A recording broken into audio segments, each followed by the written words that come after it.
이렇게까지 나쁜 사람은 아니었는데 사람이 점점 추잡스럽게 되잖아 지금 형태가. 근데 왜 같이 했냐고 사무실을. 내가 그때 그 얘기 듣고 아니, 그건- 뜨악했잖아요 그냥. 아니 그 연수원 동기고 하지 말라고. 안지가 지금 30년이 훨씬 넘었는데.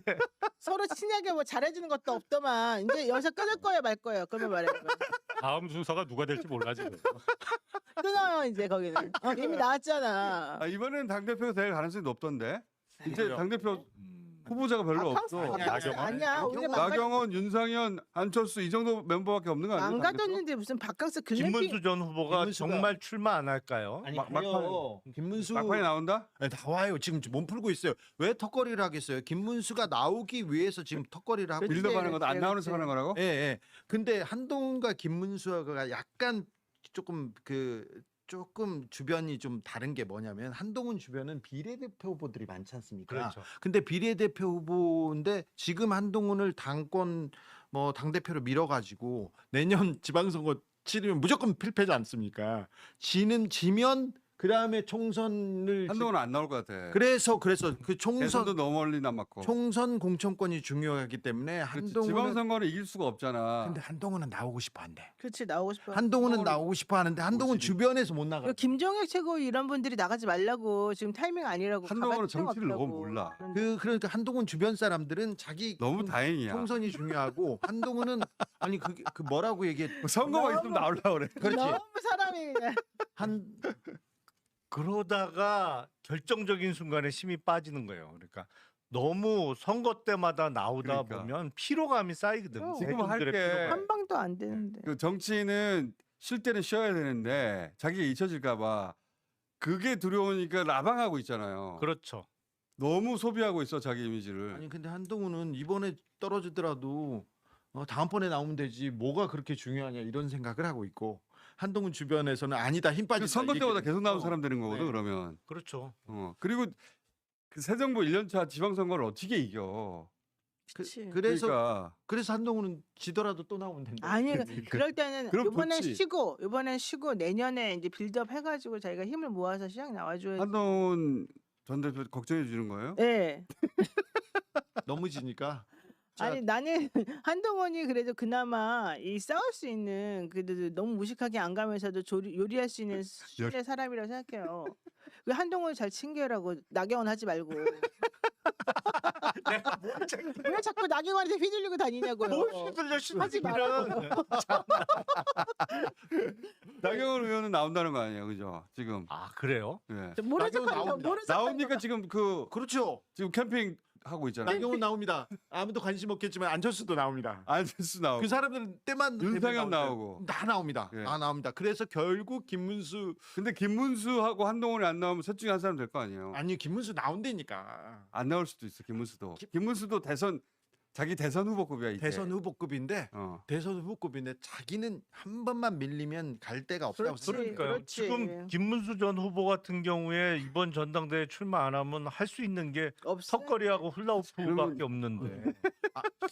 추대 요구하고 있잖아, 추대. 추대가 되나? 안 아니, 되지. 추대가- 추대는 안 되지. 근데 그건 안 말은 되지. 주대 야 니네들하고 급이 달라 이렇게 얘기를 하는데 지금 면밀하게 준비하고 있어요. 말은 그렇게 해놨다. 네. 말은. 지금은 그런데 다 국민의힘 주자들도 먼저 튀어나가면 그 사람이 총 맞는 구조예요. 그 사람 먼저. 지금 그래서 나경원이 그 국회로 튀어가지고 네. 거기서 단식도 아니고 네. 식사하면서 캠핑 그리고 선거운동이도 그게. 안철수는 그 지방을 돌고 있고 그냥 김문수는 저기 체력 단련하면서 이제 안철수 의원은 이제 당내 세력도 없고 바깥에서 그 목소리를 들어주는 사람도 없고. 원래 없었잖아.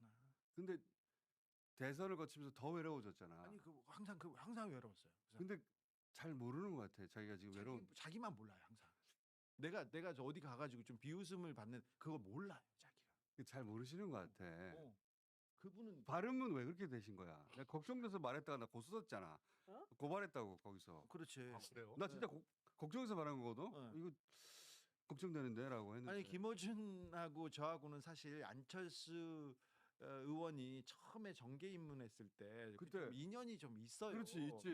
할 인연이 많아. 너는 더 많잖아, 나보다. 나는 많지. 근데 그 왜 발음이 요새 안 좋으신 거야? 건강 얘기하면 바로 의사라고 이렇게 하는데 아니 그분은 같이 가자. 그 문제에 대해서는 저기 그 여사님 김미경 여사님한테 물어봐야 돼요. 이게 치의 문제죠, 치. 아니 그런 건 아닌 것 그건 같고요. 아니에요? 예. 치? 치아 뭐 이런 거. 치. 이빨? 모든 거의 치 중요한 뭐, 문제에 대해서나 어. 결정에 대해서는 그 사모님한테 물어보는 게 지금 정확. 물어봐 그럼 네. 전화해서. 전화해봐요 지금. 걱정돼가지고. 아니 근데 이게 안철수 아저씨가 언제부터 저를 그렇게 좀 미워해. 미워해가지고 지나가다가 아이고 원장님 하면은 어. 막 도망가더라고. 그 얼굴을 외면하고 막 가요. 어. 그렇게 앞에서 너 뭐 세니까. 욕했어 뒤에서? 뒤에서요? 안 했지. 나는 항상 존중했지. 나는 대놓고 욕한 있는데 너는 뒤에서 욕했어? 아니 이제 안 했다니까. 저는 항상 이렇게 존중한다니까. 잘 지내고 싶어. 그럼 존중하는 방식을 한번 보여줘봐. 그래서 내가 판단해볼게. 존중인지 사모님한테 아닌지. 전화해봐. 사모님한테 걱정돼서 그렇다고. 예, 물어볼게요. 주변에 있는 의사들이나 그 주변 사람들한테. 나옵니다. 나와. 안철수. 저기 그 개혁신당은 어떻게 돼갑니까 거기? 몰라요. 아니, 근데 민주당. 그 이준석 의원 그 의원실에 있던 사람들 중에 일부가 또 그만두고 뭐 핵심 멤버들 헤어졌더라고요. 나가던데 왜 네, 그런 거예요? 그러니까요. 그러니까 이른바 그 전에 일 좀 잘하고 똘똘하다 뭐 이런 평가를 받던 사람들이 다 떠나더라고요 지금. 왜 그런지 모르죠. 뭐 정 다 떨어뜨려서 고맙다 뭐 이러면서 뭐 SNS 하고 나가고 예, 그러던데. 예. 근데 지금 그 안에서 이른바 좀 파워 게임이 있나 봐요. 어떻게? 개혁신당 내에서 어. 일부 이제 아, 이른바 경기도 팀, 뭐 경기도에 어. 근거를 둔 사람들이 자꾸 밀고 들어와서 그 실력 행사를 하고 그리고 그 전에 같이 했던 사람들이 조금 밀려나는 그런 양상인 것 같아요. 여기서 경기도 팀이라고 하면 지금 동탄. 지역구에서 그러니까 보좌관 그룹 아니 보좌관 그룹은 아니고 이제 내년 지방선거에 출마하려고 하는 사람들, 뭐 이제 경기도 쪽에 출마 희망자들이 어쨌든 당선이 거기서 했으니까 예. 그 그 사람들이 음. 쭉 밀고 들어오고 기존에 같이 해왔던 사람들은 에이씨 안 한다, 나 갈란다. 아니 뭐 근데 해갖고 이준석 떠나는 거야. 의원이 이제 어떤 그 미래 희망이다 이런 기대는 사라졌잖아요 그 당에서도. 그런 건 없지만 지방선거 출마자들한테는 이제부터 이제 레이스가 시작됐기 때문에 개혁신당으로 어떻게 당선이 돼? 그래서 지금 많이 떠나는 거죠. 이제 뭐 사실 이준석이 희망을 보이거나 가능성을 좀 보였으면 지방선거 출마자들이 많이 왔겠죠. 특별히 지금 국민의힘으로 가면 그 성접대 귀엽다고. 사건도 다시 돌아가는 것 같던데 이제. 그치 뭐- 구치소 김성진 구치소 가서 조사하고. 그렇죠. 문제였어요. 그때 성접대를 했던 사람이 지금 구치소에 있는데 그 사람이 나 그거 실제로 접대했다라고 했다. 다시 주장하고 있거든요. 그때도 주장했었는데 계속 주장했었지. 수사를 안 하다가 이제 다시 움직이고 다시 하는 거 아니에요? 네. 근데 그게 이제 중요한 건 무고 여부죠. 사실은 그 이른바 성접대 의혹은 오래전 일이잖아요. 그거 자체는 시효가 지났고 그 형사법으로는 어떻게 할 수 없고. 예, 그거 자체는 안 되고 이제 그거를 주장했던 그때 유튜버들을 이준석 의원이 고소를 했는데 그 고소가 무고가 되냐 안 되냐. 그런데 그거 이제 그 무혐의 결정이 그 작년 연말에 나왔던 거고 무고에 그러면서 이제 명태균 게이트가 터지면서 처음에 선의의 조언, 뭐 정치적 조언 이런 얘기를 했잖아요. 예. 이준석 의원이. 근데 공교롭게 그 시점하고 무고 사건에 대한 무혐의 결정 시점이 거의 겹쳐요. 가처분 아하. 그 김건희한테 찾아가야 된다 그러고 음. 명태균이 중간에서 내가 김건희한테 얘기해가지고 내가 너 살려주마라고 하는 부분. 이준석 구명을 명태균이 한 것으로 우리가 알게 됐는데 나중에. 그 얘기하는 부분하고 우리가 이 자리에 명태균 씨 한번 모셔가지고 그 한번 구명도 물어봐요. 물어볼까요? 네. 데려올게 모실게. 거짓말하지 마. 거짓말은 안 한다니까요. 내가 저는 못하는 걸로 알고 있어. 아니 근데 데려올게. 명태균 데려와봐요. 씨가 사실대로 말할까? 사실. 아니, 데려와봐. 데려올게. 언제? 곧 데려올게. 그건 바람직하지 않아. 아니 우리 안 돼요? 봐봐. 이게 명태균 씨가 흔들잖아. 사실대로 말하지 않을 수 있잖아. 아니 근데 한번 데려와 필요는 있어. 그 사람하고 둘이 친하지도 않은 것 같아. 아니 그 명태균이라는 사람은 사실 우리가 네. 지난 선거에서 큰 도움을 큰 어떻게든 기여했죠. 받은 건 어. 사실이지만은 그 사람을 공적인 장에 끌어올리는 거는 바람직하지 않아요. 아니 얘기가 나와서 한번 물어보자는데 아니 아니. 두 분이서 통일해가지고 말해주세요. 아, 제가 뭘 나는 하겠대? 그렇다 이거지 아니, 내 두 의견은. 분이서 아. 통일해서 말려주세요. 나는 인. 저기는 아웃이랬잖아요. 그럼 내 말이 따르겠지. 여기 앉으면 되겠네 여기 앉으면 되겠어. 어쨌든 저는 그런 거는 바람직하지 않아요. 자, 그러면은 공적인 장에 올리는 거는. 우리 홍삼 쇼는 안 나오는 거고 예. 주진우 쇼는 나올 가능성이 높네요, 지금. 우리 밤에 하자. 주진우 가서 하자. 자, 송원석 비대체제를 갔는데 국민의힘 분위기는 어때요? 안 좋아. 지금 근데 거의 무기력하죠. 무기력하죠. 네. 좋아질게. 국민의힘은 무기력해요. 송의 저기 지도력에 대해서 그 뭐라고 해야 되나 기대를 갖거나 이 사람이 이분은 잘해주다 그런 사람이 멘트를 하면 할수록 아무 의미 없는 멘트를 하던데. 맞아. 힘도 없고. 그러니까 송원석 지금 국힘 원내대표는 사실은 제가 국회의원 할 때 예산실장을 했어요. 네. 당시 기재부 예산실장을 해갖고 그때 좀 만났었는데 뭐랄까 이 양반이 초선을 보궐로 들어와서 지금 3선이기는 합니다만 국회의원을 한 게 지금 그렇구나. 7년이 됐나? 7년이 좀 안 됐나 되지. 그랬을 거예요. 삼선인데 재선을 풀로 하지 못한 거나 마찬가지다. 그러니까 초선이 어. 반토막짜리야. 그러다 보니까 당을 그래도 100명이 넘는 국힘을 끌고 가는 유일한 지금 지도부잖아요. 원내대표 겸 이제 오늘 비대위원장. 저는 비대위원장 겸임이니까 막강한 건데. 약간 역량이 좀 딸려요. 부족한 그러니까 거 아닌가 싶어요. 말을 할 때마다 말에 힘이 없더라고 전혀. 이걸로 말이 먹히나 지금? 그런 말밖에 안 해가지고 아무도 말을 안 들을 것 같다. 네. 어. 지금 국민의힘 의원들도 그분의 지도력에 그 기대를 거는 사람들은 거의 없어요. 근데 왜 뽑은 거야? 자기들이 뽑았지. 사람이 없으니까 사람이 없어요 진짜로. 지방선거 때 나가서 내년 그걸 앞에 두고 있는데 필패가 뻔한데 그러면 당대표 당연히 그만둬야 되는데 누가 지금 나서겠냐고. 아니 그래도 나도 아까 말한 다 그 나경원 뭐 안철수 뭐 이분들 네.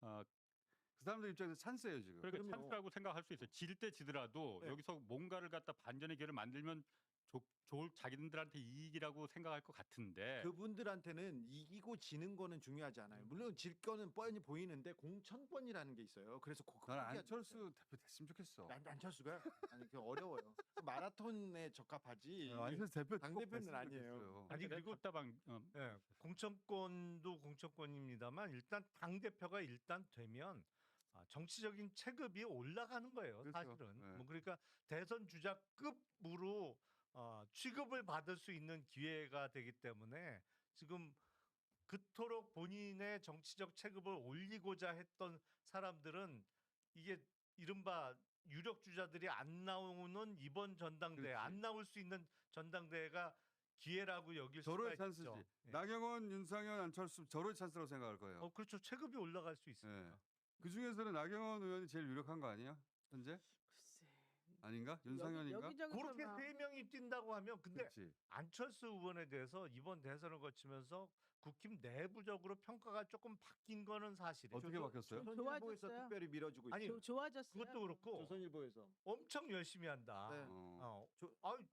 잘 됐으면 좋겠어 나. 아니, 질표 조선일보에서 뻔히 아는 소송을했다고 패배가- 막 그렇게 얘기하기 시작했어. 그냥 아니야, 난 안철수하고 한동훈은 좀 밀어줘야 된다고 생각해. 불쌍하잖아. 근데 한동 뭐가 불쌍해 불쌍하기는. 아니 혼자 고군분투하면서. 나 사실 건강 이상서 제기하지 않았어. 아니 발음이 걱정했지 그냥. 건강 걱정설이구만. 그렇지. 걱정했지. 진짜 근데 지금 이상한 거 때문에. 맞아요. 발음이 어눌하고 뭔가 같이 갑시다. 발음이 세. 그만해 이제 그 얘기. 자, 나한 가지 제안할 거 하나 있는데. 자 마지막으로 제안하시죠. 아니 그러니까 그 여기가 이제 겸손이 힘들다잖아요. 네. 내가 요즘 그 무인기 과외 취재하면서 무인기. 저쪽 전화를 하면은 네. 누구냐고 물어보잖아. 그러면 처음에 일단 말을 해야 될거 아니야. 옛날 같으면 저 KBS 기자 홍사원이라고 합니다 하는데 겸손 어제도 이제 제가 무인기 제조업체 거기 이제 겸손은 그 힘들다. 반론을 갖다 듣기 위해서 네. 거기서 분명히 지금 증거 인멸을 지금 하고 있다라고 저는 판단하고 있거든요. 그래서 전화했는데 자, 어디다가 소속을 밝히는데 그러니까 방송국 이름을 지어달라 멋지게. 겸손이 힘들다라고 말하기가 좀 그래. 그래서 일단 어. 무인기 얘기가 나왔으니까 제가 여기서 뉴스 공장으로 합시다 그럼. 네. 네. 그 북한에 무인기도 보낸다가 뭐 추락하기도 하고 그랬잖아요. 네. 그래서 제가 들은 얘기에 의하면 그러니까 비상계엄 선포 직전에 네. 외국에서 대규모로 무인기하고 드론을 수입하기로 어마어마한 양과 금액의 무인기 드론을 수입하기로 김용현까지 오케이 사인이 났었다고 제가 들었어요. 그러니까 그걸로 끝내는 게 아니고 개엄한 이후에도 네. 계속 보내가지고 그러니까. 그래서 그거를 지금 수사하는 팀은 좀 확인을 해봐야 될 거예요. 네네. 금액이 상당한 거기는 진짜 전쟁을 일으키려고 그랬어. 상당하다고 미친놈들. 들었어요. 지금 그 얘기를 하려는 게 아니에요, 이분이. 그런 문제를 할 때 저 KBS입니다. 그 했던 뭔가 좀 것처럼 창피하다는 거지. 겸손은 아닙니다. 솔직히 좀 창피해. 그래서 경선이 그러니까 어디요? 뭐가 겸손해? 하여튼 그냥 겸손한데 근데 제가 이름만 하면 안 될까 그냥. 근데 무인기 취재한다고 어제는 보이스피싱 아니냐고 물어봤어. 제가 무인기 뉴스 공장으로 해 그럼 뉴스 공장. 아니 제가 아 싫어. 겸손 힘들다 뭔가 빼고. 멋진 영어를 어제 해줘봐. 그제 제가 전화를 했어요. 주진우인데요. 이렇게 얘기를 했더니 예. 주진 의원인 줄 알고. 아니. 근데 저는 알고 있더라고. 그런데 홍사훈 기자가 열심히 하던데요. 이렇게 얘기하더라고. 그 얘기 하더라고요. 어떤 뭐가? 그 군 관계자가. 자, 그럼 우리를 여기를 기자를 있잖아. 해줘. 여기서 방송하는 사람들 다 부끄러워한다. 부끄럽지. 방송은 하면서 다 우리 부끄러워해. 겸손을 아는 사람들인데 그러니까. 겸손한 사람들. 굉장히 겸손해져. 막. 기자증이라도 좀 줘봐요. 내가 열심히 해볼게. 알았어. 하지 마. 자, 하여튼 그럴 듯한 로고도 만들어가지고 그래요. 겸손은 힘들다 말하지 않도록. 자, 어디십니까? 겸손은 힘들다. 겸손 놀러. 아니 그러지만 KSH로 하자 그러면. 겸손은 힘들다니까 KSH. 아니 그냥 뉴스 공장으로 할게. 뉴스 공장이 제일 낫겠어. 네? 그래서 뉴스 공장 홍사원입니다 하면은 김어준 있는데 뭐 그러면은 이렇게 네. 자연스럽게 오고 갈 수 있을 것 같아. 아유. 그걸로 하죠 그러면. 겸손은 힘들다 빼고. 아니 홍사훈 얘기를 하더라고요. 군 관계자가. 나는 요즘 우리 MBC예요. 나는 그 바닥에서 군 MBC? 쪽에서 지금 노 유명해. 험불. 그래 그런 거 하자. 노 험불. 차라리. MBC 험불하지 괜찮다. 않다. 겸손하지 않다. 노 MBC랑 험불. 게 비슷하니까 되게 이거나 재밌게. 저거나. 근데 MBC는 잘 모르니까. 지난번에 나 그 MBC 로고 달린 마이크 달고 그 광화문 나가서 중계했을 때 미국에서 언제 미국에서 취직했냐고. 그러니까 정 부끄러우면 그걸로 해요 MBC로. 앞으로 좀 알아서 하세요. 그거는. 일단 거기서 노영희 변호사한테 허락을 받고 얘기를 해주세요. 그거는. 자, 오늘 여기까지 하겠습니다. 감사합니다. 네.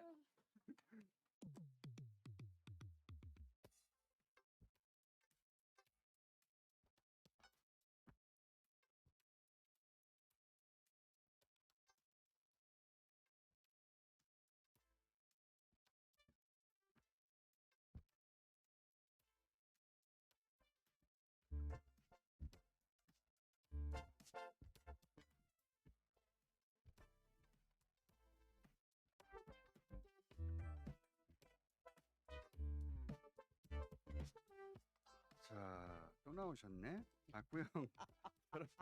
철학자 박구영 교수 나오셨습니다. 안녕하십니까? 안녕하십니까. 예. 박구영입니다. 우리가 이제 동원에서 동행으로 가자는 이야기를 꺼내놓고 지금 3일째 못 하고 있는데 지난주부터.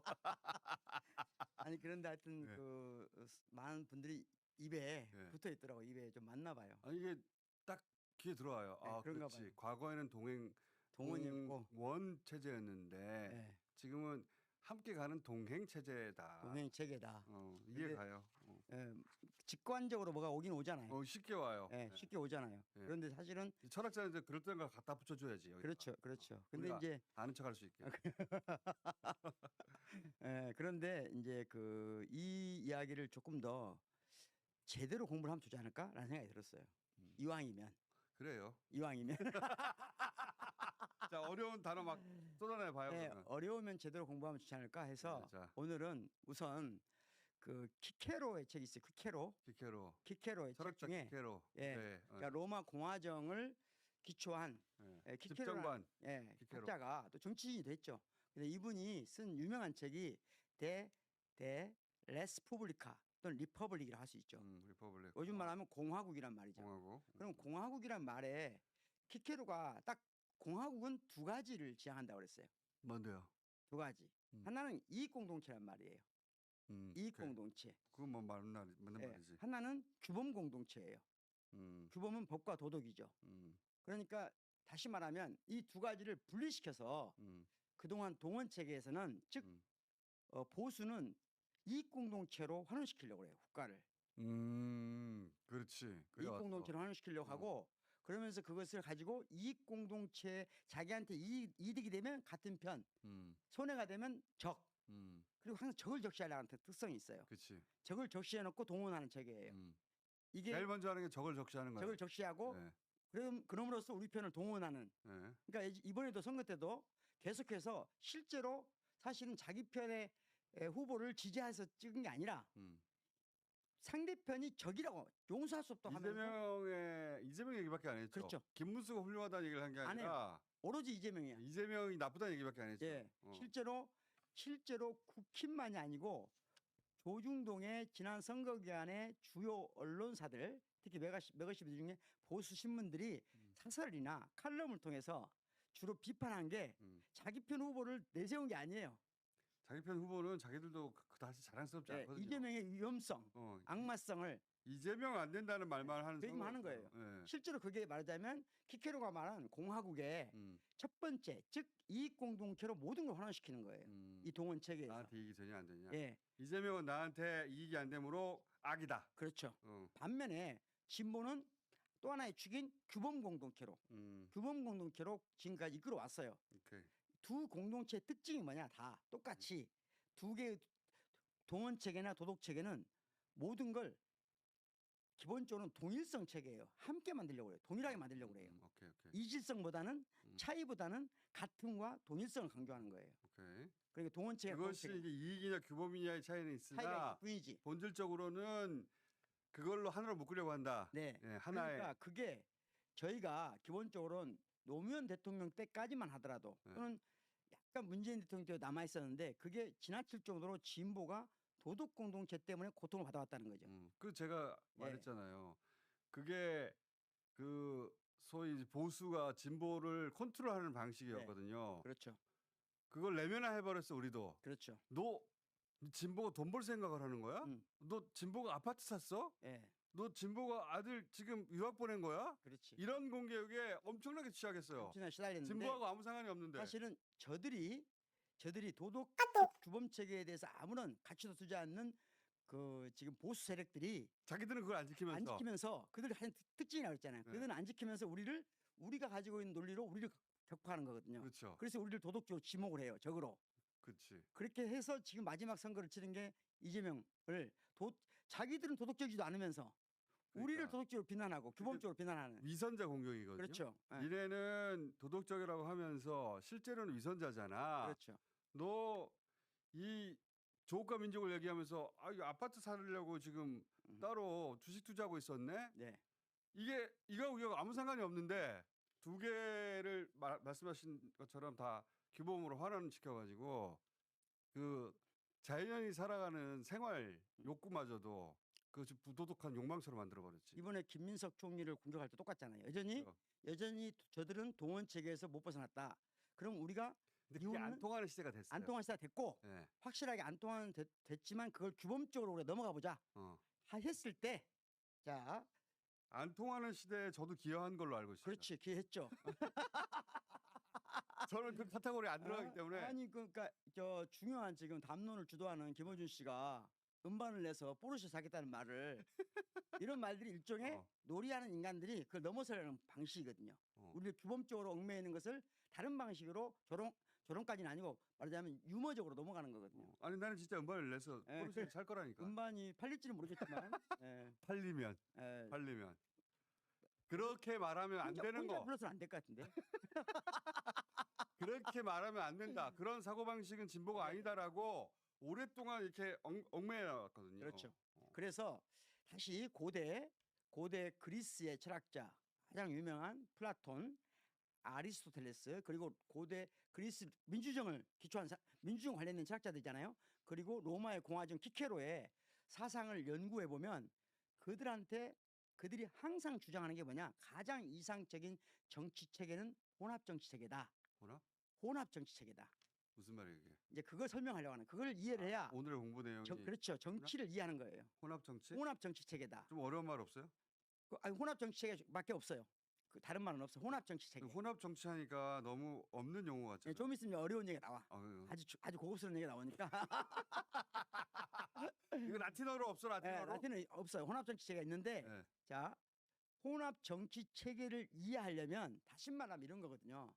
우리가 민주정 할 때 민주정이 혼합 정치에 무슨 말이지? 민주정이 있고 귀족정이 있고 군주정이 있잖아요. 오케이. 이 세 개가 혼합된 정치 체계를 가장 이상적인 공치 체계라고 본다. 이제 군주가 혼자 하거나 아니면 귀족들이 집단 지도 체제거나 네. 또는 그 시민들이 참여하는 민주정이거나 네. 이게 각각 따로가 아니라 세 개 다 합쳐진 게 좋다? 가장 세 개가 어울려진 좋다. 그렇게 누가 말했다고요? 플라톤, 플라톤? 아리스토텔레스 그리고 그쪽 애들이? 시케로. 그쪽 애들이? 예, 다. 그리고 사실은 이 논리가 오늘날까지 유효하다는 게 오늘 제가 얘기해요. 그래요? 그럼 어떻게 유효한가를 설명해야 되거든요. 오케이. 그렇게 하기 위해서는 먼저 서양 사람들이 이 모든 논의를 할 때 가장 중요한 단어가 하나가 있어요. 이 정치 체제 관련해 단어는 딱 두 개가 중요해요. 첫 번째는 아르케란 말이에요. 아르케. 들어본 거 아르케 들어봤어요? 들어봤어. 그러니까 아르케란 말은 근본, 뿌리, 출발 이런 말이에요. 태초. 그러니까 모든 것은 정당성의 기초가 아르케야. 그러니까 서양의 모든 사상은 아르케에 대한 갈망이에요. 아르케에 대한 지향이고 이것이 뿌리라고 생각하는 거예요. 아르케라는 게 근본이라는 뜻이에요? 근본, 출발. 그러니까 시간적으로는 출발, 공간적으로는 맨 앞, 그리고 정치적으로는 가장 옳은 것, 그런 뜻이다. 규범적으로는 가장 근본되는 것. 이게 아르케예요. 그러니까 서양 학문을 배우면 무조건 아르케가 나와요. 그러니까 쭉 얘기하다 보면 결국 아르케가 아르케가 뭐야? 뭐야? 그렇게 나오는 거예요. 그러니까 네가 주장하는 아르케가 뭐야? 그렇죠, 그거예요. 네가 주장하는 아르케가 뭐야? 이게 무조건 아르케예요. 너 지금 무슨 말하는 거야? 아르케가 뭐야? 오케이. 아르케가 뭐야? 하는 거예요. 이거가 언제 쓰였단 말이라고? 고대 그리스에. 고대 그리스 아르케. 써먹어 주지. 예, 그러니까 예를 들면 또 철학자 제일 유명한 첫 번째 최초의 철학자가 탈레스거든요.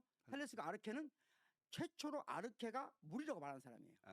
오케이. 예, 그다음에 뭐 지수학도 나오고 그러는데 자 아르케 알려줘. 아르케가 뭐야? 그러니까 아르케 중에 혼자 모노라는 모노 스테레오. 모나키가 이렇게 나오는 그렇지. 거구나. 그렇지. 모노 플러스 아르케 합치면 모나키예요. 아하. 그럼 뭐예요 이게? 군주란 말이에요. 그렇게 군주, 나왔다. 경. 모나키. 그러니까 모나키는 아르케가 혼자란 말이에요. 혼자 아르케. 오케이. 홀로 아르케. 오케이. 그래서 모노를 빼버리고 아르콘을 하면 아르콘 하면 집정관이에요 이게.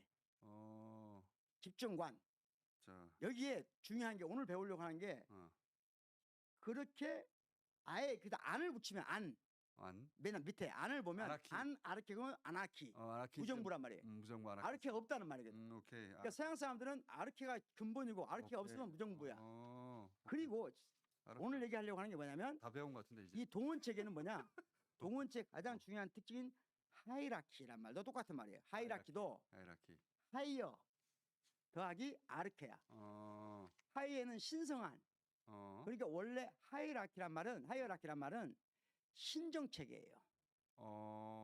신성한 통치 체계. 하이라키가. 요즘은 유계적 통치 체계잖아요. 요즘은 체계를 의미하는데. 유계. 원래 뿌리는 하이어 아르케야. 하이어 아르케가 기본적으로 신성한 자가 아르케다 이 말이거든요. 그러면 이 말을 왜 하냐? 너무 많이 배운 것 같은데. 자, 아르케. 즉 오늘날 아르케를 지향하는, 아르케를 꿈꾸는, 아르케이고자 하는 그런 사람들의 이걸 마지막 직결지가 뭐냐? 하이어라키다. 하이어라키가 동원 체계다. 하는 거예요. 동원 체계는 하이어라키다. 그러면 동원 체계 하이어라키 이 아르케와 함께 또 하나 그리스를 또 하나 배워야 되는데 그게 뭐냐면 크라시예요. 데모크라시 할 때 그렇지. 크라시는 앞에 아리스토가 붙으면 탁월한 사람이란 말이거든요. 탁월한 사람이 통치하니까 귀족정이야. 요즘 말하면 이게 발전하면 메리토크라시 능력주의가 되는 거예요. 아리스토 대신에 메리토가 붙으면 똑같은 말이에요. 사실. 그다음에 데모크라시가 나오고. 그다음에 오늘 하이어라키하고 대비되는 홀라크라시란 말이에요. 홀라크라시는 처음 들어봤는데. 최근에 나온 말입니다. 최근에 그러니까 유계적 질서가 아니라 동행 체계를 가리킬 수 있는 유사한 말이에요. 하이어라키는 유계적 동원 체계라면 동행 체계는 홀라크라시다. 그런다 이런 입장에서 다시 아, 그림을 한번 보겠습니다. 잠깐만요. 좀 외워야 넘어가지. 그래요? 자, 오늘 외울 거는 그러니까 홀라크라시. 그렇죠. 홀라크라시. 그러니까 하이어 클래스에서 하이어크라시. 홀라크라시로. 하이어크라시. 예, 하이어라키에서 하이어라키에서 하이어라키에서 하이어 아르케서야. 그랬더니 바꿔 하이어 아르케는 동원 체계다. 발음이 어려웠네. 동원 체계고 홀라크라시는 동행 체계인데 홀라크라시 오늘은 하나만 외우자. 홀라크라시. 홀라크라시 이제는 하이어 클래스를 정확히 홀라크라시 최근에 나온 거예요? 네, 그렇습니다. 얼마나 최근에 나왔어요? 20세기에 나온 겁니다. 20세기? 예, 20세기에 나온 것이고요. 자, 여기서 공부를 해야 되는데 하이라키. 자, 집정관 또는 군주정은 맨 위에 있어요. 하이어라키는 오늘 공부할 내용이 너무 많은 거 같아요. 이걸 이제 고대 로마의 공화정을 가장 아름다운 혼합정 체계를 뭐라고 했냐? 저 집정관이 있는 거예요. 맨 위에. 예. 맨 위에 집정관이 있어요. 그다음에 원로원이 있고 원로원은 아리스토크라시예요. 그다음에 민회는 데모크라시. 지금 대통령 국회 취재하고 비슷한 거 그래 아니야? 똑같은 얘기 지금 그 얘기 하려고 하는 거예요. 그런 거네. 자, 집정관, 국회 같은 원로원, 그다음에 민회, 그다음에 맨 밑에가 뭐냐면 이들한테는 항상 뭐냐면 시민 계급에 속하지 않는 사람들. 이게 하나 더 있는구나. 더 있는 거예요. 사람들이 볼 수 없는데. 우리는 없는데. 아니 우리도 있죠. 우리도 정확히 말하면 저렇게 되는 거예요. 왕. 그다음에 고위 공직자들. 그다음에 양반들. 그다음에 맨 밑에가 상민들이에요. 과거에 시로 말하면. 지금은 저기 비자유민이 없는데. 네, 저것이 대통령, 국회, 그다음 시민으로 바뀌었는데. 네. 그 군주제에서는 지금도 저는 있다고 봐요. 그게 뭐냐면 탈정치적 또는 반정치적 세력이에요. 그것이 맨 마지막. 맨 밑에 있는 거죠. 이디어트라는 게 있잖아요. 바보란 말이 원래 거기서 말하는 말입니다. 바보라가 정치에 관여하지 않는 자. 그걸 이디엇이라고 그랬죠? 그렇죠. 원래 말이 뿌려 그렇습니다. 사적인 세계가 모르는 거. 정치를 모르는 걸 바보라고 그렇죠. 했습니다. 그 단어에서 바보가 나온 거구나. 그렇습니다. 그러니까 저 세 개, 즉 집정관, 원로원, 민회는 정치에 관여하는 사람들이에요. 공적인 영역에 속하는 사람들. 정치에 관여하지 않으면 이디엇이다. 거기에 못하는 사람은 두 가지가 있는데 천민이거나 이디어트예요. 오케이. 이해했죠? 자, 이해는 했는데 잠깐만요. 우리가 하루에 소화할 수 있는 양이 있거든요. 지금 임계점을 넘어가고 있기 때문에 요 정도 안에서 오늘은 마무리를 해줘야 돼요. 그러면 로마의 공화정이 혼합정치 체계를 할 때 어떤 게 가장 이상형이었냐 하는 게 중요해요. 어떻게? 그러니까 저기 왕이 세습되면 그건 공화정이 아니에요. 그렇지. 그건 군주정이에요. 그렇지. 그러니까 공화정이 된다는 말은 혼합정치 체계로서 공화정이 된다는 말은 첫 번째 가장 중요한 게 왕이나 집정관이 세습되면 안 되는 거예요. 왕의 역할을 하는 집정관이 있지만 그 사람은 세습되는 군주가 순간 그건 군주정이에요. 오케이. 공화정이 아니에요. 오케이. 플러스. 그러니까 집정관이 있더라도 세습만 안 되면 그건 민주정이라고 할 수 있고 공화정이라고 할 수 있는 거예요. 오케이. 중요한 게 이거예요. 오케이. 똑같이 원로원도 세습되는 순간 귀족정이 되는 거예요. 오케이. 그러니까 군주정에서 군주를 빌려오고 그다음에 귀족정에서 원로를 빌려오지만 그렇죠. 그 아래 국회 역할을 하는 그 일반 시민들이 참여할 수 있는 구조가 만들어지면 그게 이상적. 이게 혼합이다. 그렇죠. 그러니까 모든 저 집정관이나 원로원이나 시민들도 세습이 안 되는 게 가장 중요한 거예요. 공화정의 논리 중에 가장 중요한 거예요. 윤석열 오늘 불출석했네. 그랬어요? 곧 체포되겠네. 그러니까 이게 세습되지 않아야 되는 게 가장 중요하다는 거예요. 오케이. 자, 그러면 오늘 결론으로 가주세요. 그러면 우리나라의 현 상황을 보자는 거예요. 우리나라 현 상황을 보면 전 세계에서 지금 우리나라보다 더 대통령이나 국회의원이 완벽하게 탈세습체로 간 거의 유일한 나라예요, 우리나라. 그거 맞아. 그 얘기를 하려고 하는 거예요. 그거 사람들이 잘 모르는데 예를 들어 가까운 일본만 하더라도 할아버지가 정치인이어서 아들이 손자가 정치인이 절반 가까이 됩니다. 일본만 그런 게 아니라 미국도 그렇습니다. 미국의 최근 미국의 정치학자 프란스 후쿠야마가 그 보수주의 대표적인 학자가 했던 이야기가 뭐냐면 미국이 이미 엘리트 집단, 정치 집단이 생겼어요. 자기들 안에서 귀족 집단이 생겼어요. 계속 도는 거지. 그래서 정치적 양극화가 미국에 생겨났다는 거예요. 우리는 대통령 아들이라도 특별한 대우를 못 받아. 택도 없어요, 우리는. 특별한 대우를 못 받고 한 번 정치인이 될까 말까. 더 중요한 게 있습니다. 수준인데 그러니까 대통령이 세습이 안 될 뿐만 아니라 대통령이 끝난 뒤에 그 세력이 당을 장악하지 못하는 유일한 정당이 민주당이에요. 맞아요. 어려워요. 자, 다시 말하면 지금 대한민국이 두 가지 점에서 가장 세계의 모범이 되는 민주주의를 창출할 수 있는 조건이 됐다는 건데 첫 번째 나도 그 동의합니다. 대통령과 국회의원과 선출직 공무원들이 어떤 경우에 세수도 되지 않는다. 그리고 직책을 떠난 뒤에 그 권한을 세력화시켜서 유지하기 어렵다. 뭐 대통령 2번 탄핵했잖아 우리가. 네, 어렵다. 그리고 그만큼 더 중요한 건 세 번째인데요. 네. 저기 보시면 탈정치적 반정치적 세력과 시민 간의 관계가 즉 시민 세력이 두텁다는 거예요. 이거 우리가 전 세계 사상. 이거 교수님이 말하는 게 국뽕이 아닌 것이 제가 이제 저는 국뽕하고 안 반겨본 사람입니다. 주기적으로 저도 국뽕 싫어하거든요. 네. 근데 주기적으로 이제 외신을 보잖아요. 근데 이 대략 한 4, 5년 전부터 시작됐어요. 코로나 이후로. 예. 코로나 이전에 한국이 어쩌고저쩌고 우리끼리 자화자찬한 것은 국뽕의 측면이 있었어요. 네. 이 국뽕이라도 기분이 좋으니까 그냥 저는 별말 안 했는데 근데 이제 코로나 때 굉장히 질적인 변화가 일어납니다. 왜 질적인 변화가 일어나면 전 세계적으로 똑같은 과제가 동시에 주어진 거예요. 그렇지. 코로나라고 하는. 이 조건은 한 번에 똑같은 조건이 전 세계에 주어진 경우가 거의 없거든요. 동일한 과제가 주어져서 동일한 방식으로 이거를 극복해내야 되는데 한국이 너무 잘한 거예요. 그렇죠. 그거를. 그래서 한국에 대한 이미지가 형성됐어요. 그 이전에 한국에 대한 이미지라는 게 없었어요. 그냥 K-팝을 즐기는 사람들이 있었지 한국이라는 브랜드 이미지에 대한 구체적인 상이 없었거든요. 근데 쟤네들은 스마트하다. 그리고 새로운 어려움이 닥쳤을 때 신속하게 대처할 수 있을 만큼 유능하다. 시민의식이 높은 거죠. 그리고 그쵸. 이런 이미지가 형성이 됐어요. 당시 프랑스 사회학자나 일부 학자들이 한국은 전체주의 국가라 그래서 잘 동원된다고 쓴다. 막 한다는 얘기를 했어요. 맞아요. 그래서 관련된 연구를 서울대학에서 했습니다. 민주주의 지표로가 쭉 연구를 했어요. 마스크를 쓰는 사람이 시민의식이 훨씬 강하다는 게 이미 입증됐어요. 그렇죠. 예? 그러면서 이게 이 지식인 사이에 그리고 이 문화적으로 예민한 또는 정치적으로 논평하는 전문가들 사이에 보편상식처럼 전 세계로 퍼지기 시작했어요. 진짜로. 그리고 아이러니하게도 계엄이 있잖아요.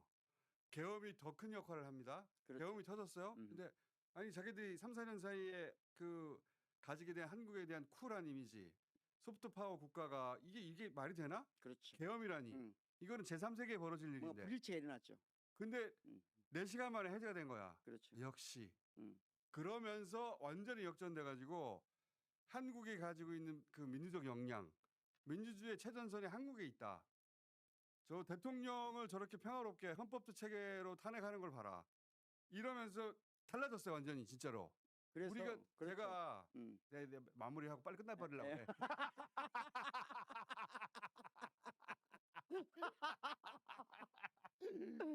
예전에 교과서에서 프랑스 혁명 배우면서 다 그 민주주의라는 거 다 해외에서 수입되는 거로 받아들였단 말이야. 프랑스 혁명이 있고 또 미국의 독립 전쟁이 있고 막 우리하고 상관도 없는 거. 거기서 민주주의가 완성돼서 이제 우리한테 수입되고 그 배우는 걸로 따라가는 민주적 후진국이라고 생각했는데 아니야. 이제는 그렇게 생각하지 않아요, 해외에서. 대통령을 평화적으로 법적 장치를 통해서 시민들이 탄핵을 연속 2번 한 세계 역사 전체에서 인류 역사 전체에서 어디도 없는 그거 대한민국이에요. 그러면 그 대한민국이 어떤 체제를 가지고 있는지를 정확하게 분석해야 돼. 우리를 그래서 연구하기 시작했어요. 그렇죠. 그래서 가장 중요한 게 우리는 대통령을 비롯한 선출직 공무원, 정치인 모두가 세습되지 않은 체계라는 게 가장 중요한 거예요. 첫 번째는 세습되지 않고 특히 민주당의 경우는 특정 집단이 오랫동안 쭉 지속적으로 이 권력을 유지하지 못해왔어요. 못해요. 우리는. 그 다음 세대를 계속. 그 다음 세대한테 안 넘겨주고 싶었지. 예를 들자면 그게 안 돼. 공교동 개가 노무현 개에게 안 넘겨주고 싶었지. 그렇게 못 막아. 그렇게 못 막습니다. 네. 그러면 지금 노무현 문재인을 중심으로 움직였던 정치인들이 이재명 개를 막고 싶었지. 못 막습니다.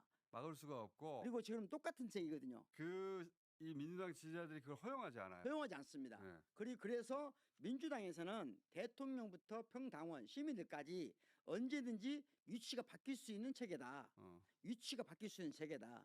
그런 의미에서 이게 홀라크라시라는 거고 더 중요한 것 중 마지막으로 중요한 것 중에 하나는 그 이디어트에 해당되는 반정치 세력이 지금 일부 등장해서 극성을 부리고 있지만 법을 서두르고 그런 친구들. 네, 있지만 시민 개입이 워낙 두텁기 때문에 그 또한 그렇게 너무 심각하게 볼 문제는 아니다. 그러니까 저는 그 유럽에서도 극우가 지금 준동하고 극우 정당들이 막 지지율 1위 하고 그런 그렇죠. 나라들이 많잖아요. 네. 프랑스처럼 그런 거 민감한 나라에서도 극우 정당이 지금 지지율 1위야. 얘기하고 있죠. 상상할 수 없는 일이 벌어지고 있는데 그래서 우려가 많단 말이에요. 그러면서 보는 게 한국이에요. 그렇죠. 네. 사례로서. 이제 그들이 우리나라 국회 들고 치유할지 모르죠. 자, 그런데 중요한 게 뭐냐? 또 있어? 이제 오늘 이렇게 못할 것 같은데 그러면 이런 동행 체계의 를 움직이는 철학적인 원칙이 뭐냐? 그거는 내일에. 그걸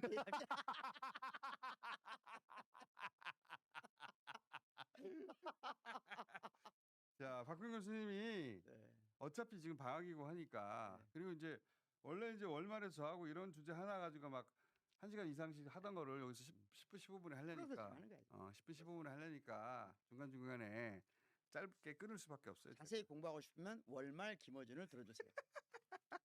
네. 월말 아니, 내일 김어준. 또 나오시니까 자, 네. 내일 또 봬요. 예. 네. 안녕. 안녕.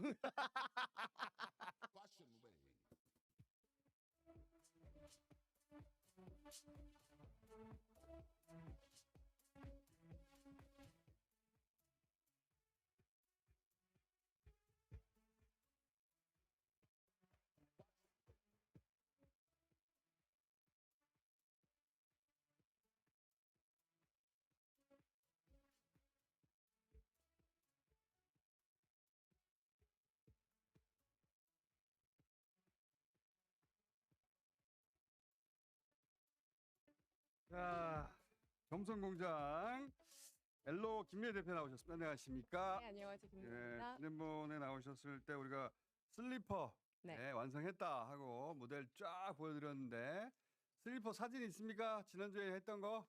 지난주 참. 자, 그래서 과일 제목 이름으로, 붙잖아요. 네. 블랙베리, 블루베리, 용과, 딸기, 키위, 수박, 총 파파야. 7가지 컬러고요. 색깔 진짜 잘 나왔거든. 아직 또- 이름 못 지었는데 가제는 펀칭 슬리퍼. 네, 자, 저 보세요. 제일 신발. 좋아하시는 빨간 네, 드릴게요. 빨간 좋아하는데 이거 당겨주세요. 카메라 한번 쫙 당겨봐 주세요. 오늘 신으실 거예요? 아유, 싫을까? 양말 못 신으셨어요. 이러시. 저 당겨보세요. 쫙, 쫙. 더 최대한 당겨보세요. 당길 수 있을 만큼 이 질감을 좀 알 수 있게. 질감은 이제 양각으로 위쪽으로 나오게끔 제 얼굴 말고. 찍었고요. 지금 구멍들은 오케이. 이제 그렇지. 통기성이 좋게끔 환기가 되게끔 이제 모양을 이제 만들어서 뒤로 찍어냈고, 물러나주세요. 카메라. 너무 당겼어요 이제는. 자, 컬러는 2-3가지가 그라데이션으로 섞인 컬러들이에요. 지금 모델분들이 2가지 스타일을 신고 계세요. 자 모델분들 한번 찍어줘 주시고. 이거는 이번에 나온 구두 같은 슬리퍼. 네, 구두 아직 넘어가기 전에 요거 마무리하고 또 요거 구두 소형 모델님 구두 신고 모양 이제 계세요. 오늘 소개하려고 하는데 슬리퍼 2가지거든요. 자 말고 아직 거기로 넘어가지 말고요. 다른 예, 모델분 예. 신고 계세요. 자 요거 마무리하고요. 이거 지난주에 저희가 소개해드렸고 또 컬러 하나 들어보세요. 저 전화. 안녕하세요. 여보세요? 율라입니다. 뭐 하세요? 공연 잘하셨어요. 저 재밌게 잘 봤습니다. 아 공연 오셨구나. 예. 네. 뭐가 재밌었어요? 예. 1대1 토크 하는 거 너무 재밌었고요. 예. 제가 방송에 여기서만 있다가 공장장님이 그 많은 군중 앞에서 연설을 하시는 거를 보니까 예. 갑자기 조금 멋있어 보였어요. 예, 전화 끊어요. 네. 아니, 신발만 나오면 이렇게 전화를 하고 싶더라고. 자. 어머나. 모델까지 따라할 필요는 없잖아. 자, 요거 완성됐고요. 저희가 완성됐다고 생각해서 이름을 붙이기 시작했고 이름도 아까 보여드렸고 과일 이름으로. 네, 과일 이름으로. 자, 그리고 2가지 버전의 슬리퍼를 준비했는데 또 하나는 뭐냐면 이거는 기본적으로 휴양지 트로피칼의 느낌입니다. 그리고 좀 더 여름에? 캐주얼한 느낌? 여름에 캐주얼하게 휴양지에서도 신을 수 있는 시원한 느낌이라면 슬리퍼지만 정장 느낌의 슬리퍼를 신어야 할 때가 없잖아 있죠. 있어요. 그래서 또 하나 요구한 것이 이번에는 구두 모양에 가까운 슬리퍼를 하나 만들어 다오. 조금 더 점잖고 격식이 있어서 격식이 있어서 바지 입었을 때 슬리퍼인 줄 모를 정도의 모르는 어떤 그러니까 디자인. 아주 멀리 가지는 않는데 동네에서 나오긴 나왔는데 요거는 옷을 그래도 좀 차려입고 나가야 되겠다 하는 상황이 있을 수 있잖아요. 위에 캐주얼 입었는데도 아래 이제 구두 같은 슬리퍼를 신었을 땐 조금 더 격식 있어 보이고 제 생각에는 보통 직장인 분들이 회사 가면 슬리퍼를 많이 이제 갈아 신는데 그렇지. 안 예쁘거나 앞에 뚫려 있어서 회사에 이거 갖다 놓고 신을 수는 없거든. 이거는 집이나 휴양지에서 신을 수 있는데 집, 마실, 휴양지 다 가능한데 이걸 회사에 갖다 놓고 신기는 여성들은 모르겠어요. 남자들은 남성분들은? 어려워요. 예? 남자들은. 그래서 구두, 그러니까 포멀한 구두에 가까운 슬리퍼도 하나 만들어 달라. 어떤 양말을 신어도 가능하도록. 절제되어 있는 느낌. 그래서 이제 두 번째 디자인이 이제 탄생하게 됩니다. 자, 이거 한번 줘보세요. 자, 이런 구두 모양이 탄생하게 되는 거예요. 여기 잡아줘 보세요. 정면으로. 정면으로 잡아줘 보세요. 그렇죠. 연한 베이지 앞쪽에서 보면 구두인 줄 알아요, 그냥. 완전히. 구두보다 약간 과감한 스티치가 있을 뿐. 그런 약간 수공예적인 포인트로 해서 디테일 포인트를 넣었고요. 보시면 되게 날렵하고 세련돼 보이는데 조금 세련된 약간 도시 남성의 느낌? 이거는 회사에 갖다 놓고 신을 수 있어요. 아무 문제가 없습니다. 예. 그 내부적으로 자기 테스트를 했는데 저 슬리퍼 너무 예쁘다고 슬리퍼에서 다 신을 수 있으실 것 같다고 굉장히 이거는 좋아하셨어요. 회사에 갖다 놓고 신기 진짜 좋아요. 자, 이게 기본 모델 이게 하나가 있고요. 자, 모델 한번 봅시다. 모델 신은 거. 자, 앞에서 보면 구두 같아요. 까만 거. 저 까만 거 보세요. 완전 구두 같아요. 그렇잖아? 옆에도 완전히 구두 같죠? 뒤로 돌아봐 주세요. 이렇거든. 이거 회사에 신을 수 있지. 양말 신어도 사실은 바지 길이 때문에 잘 안 보여서 슬리퍼인 줄 모르시는 분들이 많으실 것 같은데 예. 회사 가서 그냥 신발 벗고 편하게 슬리퍼로 이동하시면 좋은 아이템일 것 같아요. 이거는 패션 아이템으로도 가능할 것 같아요. 여름에. 이렇게 신고 다니면. 잘 만들었죠? 아주 잘 만들었어요. 색상이 뭐가 있느냐? 자, 다른 옆에 추가 계신 컬러를 요청하셔서 뒤에 테이블에 이제 다양한 컬러들이 전시가 되어 있는데 모델분이 신고 계신 컬러도 있고 자, 우리 김동영 모델도 한번 신어봐 주세요. 딴 거. 다른 모델. 구두 슬리퍼 한번 신어주시겠어요? 자, 튀는 컬러도 있고 은은한 채도가 낮은 톤온톤의 어떤 컬러 조합도 있는데 사실 컬러 조합마다 느낌이 굉장히 달라. 이거는 조금 약간 튀는 소재들. 그냥 굳으면은 신기 어려운데 저 정도 색깔은. 근데 이제 이게 슬리퍼라고 생각하면 저 정도도 소화하는 분이 있을 수 있거든요. 저 주황색. 오른쪽은 뭐 쉽게 소화할 수 있고. 왼쪽 주황색 이거 어떻게 하지? 컬러 배색마다 이제 같은 디자인이라도 느낌이 굉장히 그 달라서 청바지하고 저런 주황색은 잘 매치시키면 되게 세련돼 보일 수 있어요. 자, 신어주세요. 한번 볼게요. 아까 주진우 기자님이 네. 신어서 들어갈까 하시다가 너무 오래 걸린다고 하셨어요. 걔는 뭐 장사에 도움 안 되니까 안 신어도 돼요. 근데 그 주진이가 항상 슬리퍼 신고 다니거든요. 그래서 저거 탐낼 거야 아마. 자, 퍼팅 슬리퍼 굉장히 예쁘다고 하시던데요. 스티치 슬리퍼 종류 색상 종류가 몇 가지나 있습니까? 그림으로 준비된 거 있어요? 오케이. 지금 우선 전체 다 맞네. 그러니까 뽑아본 컬러인데 여기서 가장 예쁜 거를 이제 선별해서 보여드릴 예정이고요. 진짜 많네. 뭐 베이지 컬러, 그레이 컬러, 블랙 그리고 조금 블루빛이 나는 청록색 컬러 그리고 브라운 메인 컬러를 해서 다른 컬러를 콤비를 해서 바디 컬러는 같더라도 스티치 컬러에 따라서 되게 다양한 느낌을 내봤거든요. 오케이. 저 구두는 어디서 모티브를 딴 거예요, 저거는? 그러니까 제가 이번에 슬리퍼를 디자인하면서 수공예적인, 그러니까 흔히 대량 생산해서 보기 힘든 수공예적인 어떤 요소들을 많이 넣으려고 했고요. 그 수공예 같아요, 진짜로. 직조한 것 같아. 네. 다 손으로 이제 만든 자, 사진 정말 찍고요. 저희를 붙여주세요. 이제 직조한 것 같다는 거는 이걸 말하는 거니까. 예. 네. 가죽 컬러도 이제 네. 기계로 스프레이를 뿌리는 방식이 아니라 손으로 직접 좀 더 자연스러운 질감과 컬러 톤 차이를 내기 그러니까 위해서 가죽 개발하는데 1년을 보내길 잘했어요. 이게 만약에 평범한 가죽이었으면 이 맛이 안 나지. 또 기계로 하면 너무 어. 인위적으로 보일 거라서 그런 좀 톤 차이를 퍼지게끔 하기 위해서 결국에는 이제 품이 많이 들더라도 힘이 들더라도 손으로 조금 더 이 가죽을 자연스러운 직접 개발한 겁니다. 색상을 다. 그 가죽 개발하는데 거의 1년이 걸려가지고 나머지 신발의 형태는 초기에 나왔는데 이 가죽 개발하는데 1년을 보냈어요. 그리고 이 가죽은 직접 개발하는 거니까 고유한 것이죠. 저희만 가지고 어디서도 있는 없는. 거죠. 아주 좋아요. 색상도. 음지에서 오래 있었어요. 음지에서 1년 있었지 1년. 보시는 거는 이제 수박색이라고 하는 어떤 블루톤이 나는 그레이와 함께 오케이. 그리고 이 구두도 역시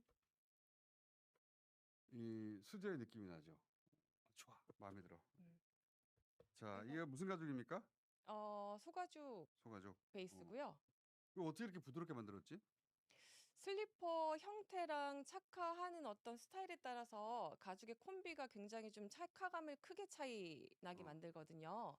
그래서 디자인에 따라서 신어보고 가죽을 다시 또 교체해보고 여러 가지 테스트를 거쳐서 가장 편한 상태의 가죽 콤비를 찾은 거죠. 이게 왜냐면 슬리퍼인데 이 가죽이 딱딱하잖아요. 발등 까지거든. 아파요. 모양은 그럴듯한데 신발 신을 때보다 까질 수 있는데 이거 굉장히 부드럽게 만들었네. 그리고 그동안. 디자인하고서는 저희가 이제 착화감 테스트도 해서 제가 지금 2달째 신고 다니고 있거든요. 어. 굉장히 편하고 저는 정말 잘 마실 나갈 용으로 아니면 간단하게 친구랑 점심 먹으러 갈 때 계속 신고 다닐 것 같긴 잘 해요. 만들었어요. 완성도가 높아요. 자, 다른 그리고 것도 칭찬해 주세요. 그다음 이 박스. 박스 예쁘게 박스 나왔어. 박스. 실물로 보고 싶다고 하셔서 박스 보세요. 박스. 들고 계신 거는 이제 그 여행 가방의 가장 어. 잘 형태를 보여주는 그리고 좀 더 트로피칼 컨셉에 맞는 새 문양이 있는 이거 보시면 박스 예뻐. 컬러 어떤 게 더 좋으세요? 자, 저는 이 뭡니까 오렌지 박스가 더 예쁜데 그리고 새 있는 거랑 없는 것도 있어요, 공장장님. 새 있는 게 좋아요. 그런 거 화려한 게 좋아요. 자, 그래서 패키지가 거의 완성이 돼서 나머지 남아 있는 것은 이걸 전부 다 개발한 색상 전부 다를 한꺼번에 제품화할 수는 없으니까 어떤 색상을 골라서 최종적으로 이 제품으로 내놓느냐. 요 정도 남아 있어서 아마 다음 시즌에 바로 나오지 않겠나. 다음 주요? 다음 주는 안 되고. 저 도망갈 거예요. 다음 주는 안 되고. 다음 주 왜냐면 이게 영상 찍고 공장 가고 하려면 네네. 그것도 한 3, 4주 걸리기 때문에 다음 시즌 그러니까 아마도 8월에는 나오지 않겠나 싶습니다. 자, 야. 아주 훌륭하게 완성되었다. 아주. 여보세요? 네. 네네. 여보세요? 예. 대표님? 네, 예. 김미애입니다. 잘 됐어요.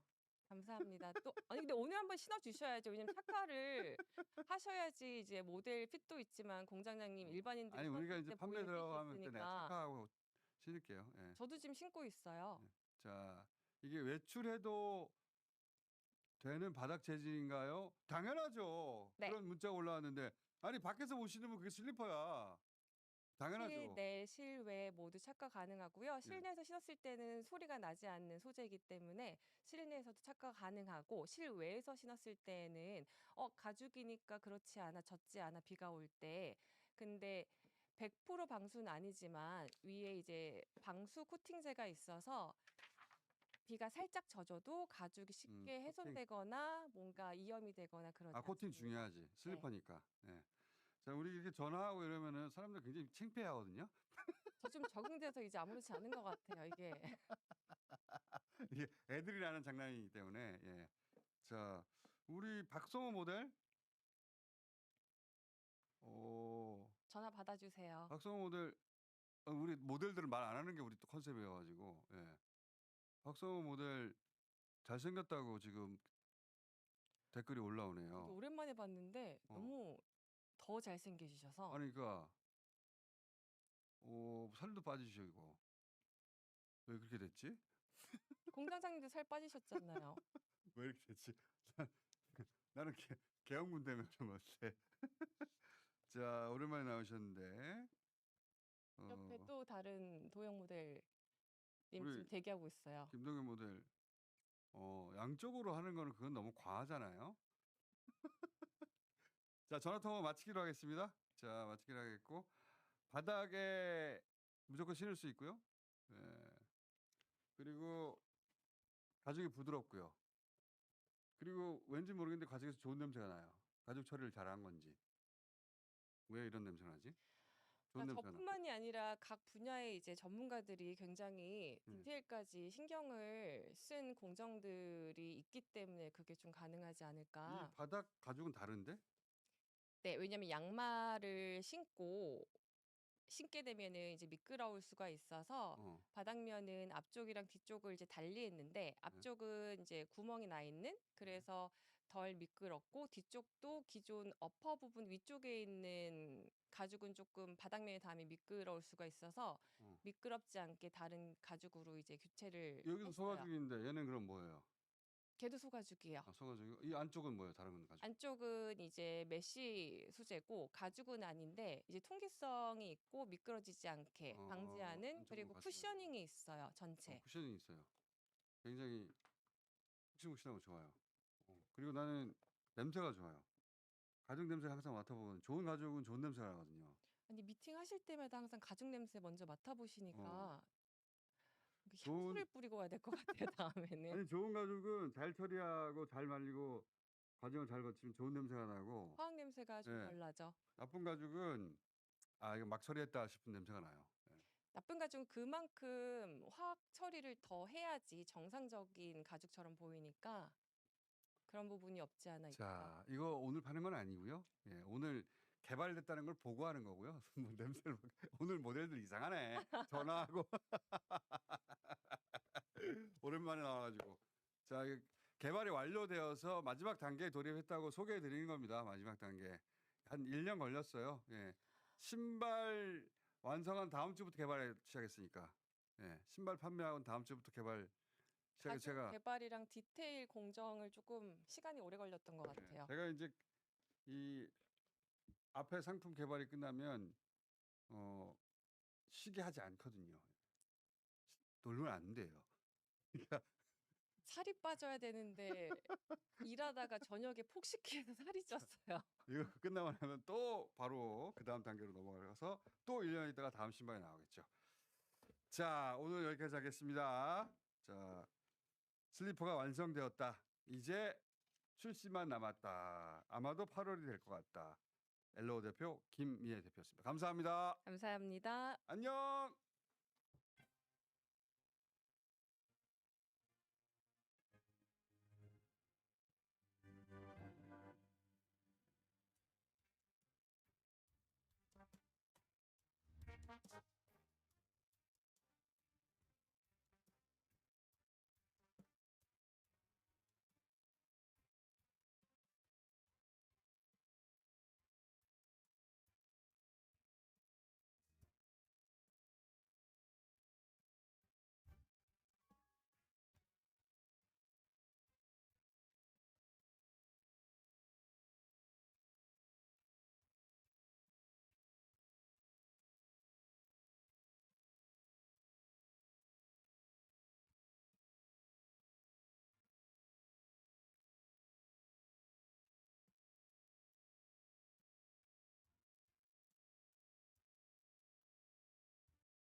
하도